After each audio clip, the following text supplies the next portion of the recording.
संतोष देशमुखांच्या हत्येमुळे रिक्त झालेल्या मस्साजोगच्या सरपंच पदासाठी आज पोटनिवडणूक मतदान पार पडत आहे। संतोष देशमुखांच्या पत्नी अश्विनी देशमुखांसोबत स्वरूपानंद देशमुख यांचं आव्हान। तर मस्साजोगच्या सरपंच पदाच्या पोटनिवडणुकीचा निकाल उद्या जाहीर होणार आहे। बीडच्या केज तालुक्यातील मस्साजोग येथील सरपंच संतोष देशमुख यांची 9 डिसेंबर 2024 रोजी हत्या झाली।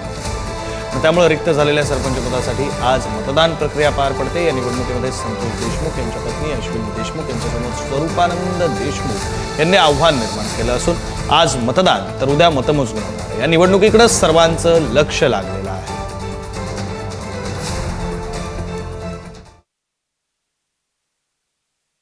मिळेल असं वाटतंय, कारण हे आमच्या मनात नसताना आम्ही सगळे ही जनतेसाठीच केलेलं आहे, त्याच्यामुळे ते चांगलंच करतील असा विश्वास आहे। नेमकं ही पहिलीच निवडणूक आहे त्याच्यामध्ये तुमच्या पती नाहीत, या अगोदरच्या निवडणुका निवडलेल्या आहेत, कोणीच्या साहजिकच आहे।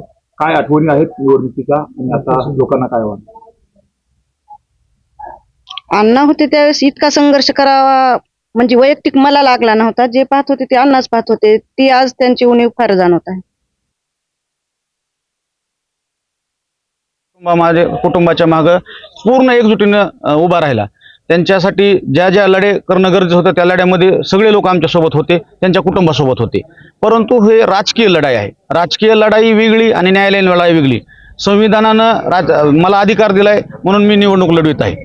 त्याच्यामुळं आणि उद्या मी तुम्हाला ह्या अगोदर सांगितलं की संतोष देशमुखच्या प्रकरणामध्ये या अगोदरही आमच्यासोबत सगळं गाव होतं, त्यांच्या कुटुंबासोबत आजही आहे आणि भविष्यात बी ज्या वेळेस वेळ येईल त्यावेळेस सर्व गावकरी माझ्यासह त्यांच्या कुटुंबाच्या 100% आम्ही त्याच्या पाठीमागे आहे।